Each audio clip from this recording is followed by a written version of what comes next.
Assalamualaikum warahmatullahi wabarakatuh. Pada kesempatan kali ini, kami akan mempresentasikan tentang perencanaan usaha pembenihan ikan konsumsi. Untuk anggota kelompok 1.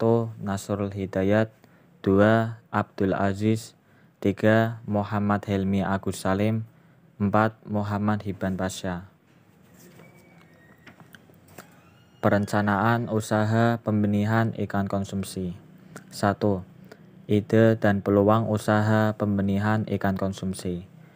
Kegiatan budidaya ikan saat ini merupakan salah satu usaha ekonomi produktif bagi masyarakat.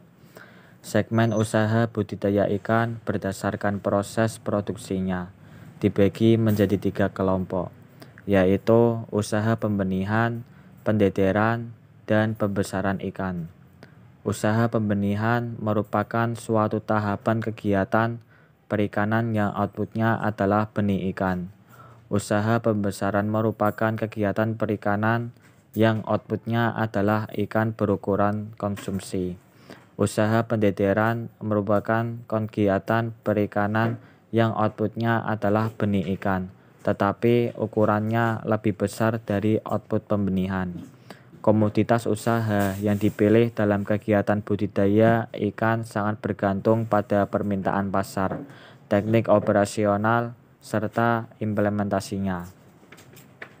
Permintaan ikan konsumsi, khususnya ikan lele, yang semakin meningkat menjadikan peluang usaha sangat terbuka bagi para pelaku usaha pembesaran. Dengan tingkat konsumsi yang tinggi, yang terlihat melalui warung-warung makanan dengan menu ikan lele, berdampak secara langsung terhadap kebutuhan benih ikan lele oleh para pengusaha. Kondisi ini membuat para petani pembenihan ikan lele untuk semakin memanfaatkan usaha pemasaran produknya, karena banyak konsumen yang datang langsung ke lokasi pembenihan. Untuk satu siklus usaha pembenihan dengan jangka waktu antara 40-45 hari dapat menghasilkan benih ikan lele 30.000 sampai 50.000 ekor dengan berbagai macam ukuran. Berdasarkan ukurannya, dalam satu siklus tersebut sebagian besar ditawarkan atau dijual dengan ukuran 5 sampai 6 cm. Yang kedua, sumber daya yang dibutuhkan dalam pembenihan ikan konsumsi. Sumber daya yang dibutuhkan untuk mengembangkan usaha pembenihan ikan konsumsi adalah A. Men atau manusia. Sumber daya manusia adalah faktor daya yang berasal dari manusia dalam sebuah kegiatan usaha. Manusia adalah faktor paling penting karena sebagai pelaku utama yang melaksanakan proses untuk mencapai tujuan yang diinginkan. B. Yaitu money atau uang. Uang adalah faktor yang dibutuhkan untuk membiayai semua kebutuhan yang diperlukan selama proses produksi, seperti untuk pembelian bahan baku yang akan diolah, perawatan mesin produksi, ataupun gaji para karyawan. C.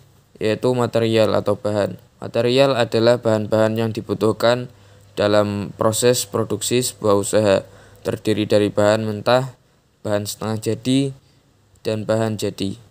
D. Yaitu machine atau peralatan. Machine berasal dari bahasa Inggris yang artinya mesin. Mesin adalah salah satu sarana yang sangat diperlukan dalam sebuah proses produksi. Seiring dengan perkembangan zaman dan teknologi yang semakin canggih, alat-alat yang mendukung proses produksi pun juga menjadi lebih canggih, sehingga dapat menghemat biaya dan tenaga. E. Yaitu metode atau cara kerja. Metode adalah penetapan kerja atau tips-tips untuk tercapainya tujuan dalam sebuah proses produksi. Dalam sebuah proses produksi diperlukan metode yang membimbing seorang untuk menghasilkan produk yang baik. Tanpa sebuah metode, tidak akan ada petunjuk untuk melaksanakan proses produksi, akibatnya produk yang dihasilkan tidak memuaskan. F. Market atau pasar. Pemasaran merupakan hal yang sangat penting dalam penunjang kelancaran usaha. Jika proses produksi dihentikan, maka pengusaha akan kehilangan pekerjaan. Oleh karena itu, pengusaha harus mengetahui produk seperti apa yang benar-benar dibutuhkan oleh konsumen sehingga dapat dipasarkan dengan baik. G yaitu informasi. Informasi juga dibutuhkan agar usaha menjadi lebih lancar dan berkelanjutan. Proses produksi tidak akan berkembang dengan baik jika tidak memiliki informasi pasar, produk usaha dari seorang profesional maupun dari berbagai media seperti internet, buku, majalah maupun koran. Perencanaan usaha pembenihan ikan konsumsi. Perencanaan usaha pada umumnya memuat pokok-pokok pikiran sebagai berikut. Yang A. Nama perusahaan.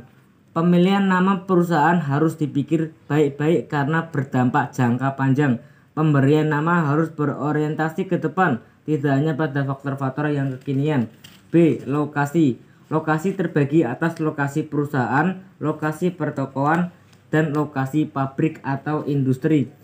Ada dua hal yang harus diperhatikan dalam pemilihan lokasi, yaitu yang pertama backward linkage atau disebut pertalian ke belakang, yaitu bagaimana sumber daya resource yang akan digunakan, termasuk dalam hal ini adalah bahan baku, tenaga kerja, suasana, dan kondisi masyarakat setempat. Yang kedua forward linkage atau disebut pertalian ke depan, yaitu daerah pemasaran hasil produksi. Apakah tersedia konsumen yang cukup untuk menyerap hasil produksi? C. Komoditi yang diusahakan. Pemilihan komoditi yang akan diusahakan dapat mempertimbangkan hal-hal sebagai berikut. Yang pertama, membanjirnya permintaan masyarakat terhadap jenis-jenis hasil usaha tertentu, baik berupa barang-barang ataupun jasa. Yang kedua, teridentifikasinya kebutuhan tersembunyi masyarakat akan barang-barang atau jasa tertentu. Yang ketiga, kurangnya saingan dalam bidang usaha yang kita kerjakan. 4. Adanya kemampuan yang meyakinkan untuk bersaing usaha dengan orang lain dalam mengembangkan suatu bidang usaha yang sama. D. Konsumen yang dituju. Prospek konsumen ini didasarkan atas bentuk usaha dan jenis usahanya. Jika jenis usaha yang dijalankan berbentuk industri, tentu jangkauan konsumen yang dituju lebih jauh dibandingkan dengan usaha bentuk pertokoan. E. Pasar tujuan. Sebuah perusahaan yang mulai memasuki pasar akan menempatkan perusahaannya sebagai pemimpin pasar, market leader, penantang pasar, market challengers, pengikut pasar, market followers, atau barelung pasar, market snatcher. Penguasaan pasar dalam arti menyebarluaskan produk merupakan faktor menentukan dalam pengembangan usaha. Agar pasar dapat dikuasai, maka kualitas dan harga barang harus juga sesuai dengan selera konsumen dan daya beli kemampuan konsumen. F. Partner yang diajak bekerja sama. Partnership adalah suatu asosiasi atau persekutuan dua orang atau lebih untuk menjalankan suatu usaha mencari keuntungan. Walaupun persekutuan ini banyak dilakukan dalam bidang usaha yang mencari laba, tetapi ada juga persekutuan yang dibentuk tidak untuk mencari laba. Bentuk partnership dapat mengatasi sebagai beberapa kelemahan yang terdapat pada bentuk usaha perseorangan. G. Personil yang dipercaya untuk menjalankan perusahaan. Pilihlah seseorang untuk menjalankan perusahaan karena kejujurannya. H. Jumlah modal yang diharapkan dan yang tersedia. Pada umumnya, pengusahaan pemula pada saat akan mendirikan usaha, jumlah modal yang bersedia sangat minim. Modal utama adalah semangat dan kejujuran. Jika modal yang dimiliki pengusaha sangat terbatas, maka dapat dilakukan kerjasama dengan partners yang masing-masing menyetorkan modalnya. Semua sumber dan kemampuan pengumpulan modal ini harus ditulis. I. Peralatan perusahaan yang diperlukan disediakan. Peralatan yang perlu disediakan adalah sesuai dengan kepentingan usaha. Peralatan usaha pertokoan akan berbeda dengan usaha kerajinan dan industri. Untuk pertama kalinya pembukaan usaha, pikirlah peralatan yang sangat diperlukan. Peralatan yang tidak begitu diperlukan, penggunaannya sebaiknya tidak dibeli terlebih dahulu, sebab akan mengganggu uang kas. Ada dua hal dipertimbangkan dalam menyediakan peralatan, yaitu ekonomis dan praktisi. C. Penyebaran promosi. Sebagai suatu usaha baru tentunya belum dikenal oleh masyarakat. Oleh sebab itu harus direncanakan apa usaha ini perlu diperkenalkan atau promosikan atau tidak. Jika akan dipromosikan, harus direncanakan bentuk promosi, tempat atau media promosikan, keunggulan apa yang akan ditunjukkan. 4. Kebutuhan pasar terhadap benih ikan konsumsi. Sumber daya perikanan Indonesia dibagi menjadi dua kategori, yaitu perikanan tangkap, perikanan budidaya. Potensi perikanan di Indonesia masih belum dimanfaatkan secara optimal. Namun, produksi budidaya tersebut mengalami peningkatan dari tahun ke tahun. Kenaikan jumlah produksi ikan dipengaruhi langsung terhadap kenaikan konsumsi ikan penduduk Indonesia per kapita per tahun.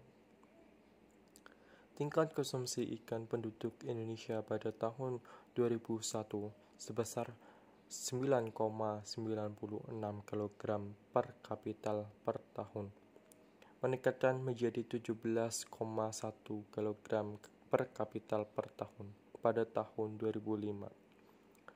Berdasarkan data dari Kementerian Kelautan dan Perikanan 2013, tingkat konsumsi ikan pada tahun 2010 sampai 2012 rata-rata mengalami kenaikan hingga 5,44% pada tahun 2010. Tingkat konsumsi ikan mencapai 30,48 kg per kapita per tahun pada tahun 2011, sebanyak 32,28 kg per kapita per tahun, sedangkan pada tahun 2012 tingkat konsumsi ikan mencapai 33,89 kg per kapita per tahun. Kecenderungan tersebut mendorong perkembangan usaha-usaha kenaikan budidaya, mulai dari pembenihan, pemeliharaan, pengemasan, dan pemasaran. Hal tersebut menunjukkan bahwa kebutuhan benih ikan terus meningkat hingga dipastikan usaha pembenihan akan terus berkembang dengan pesat.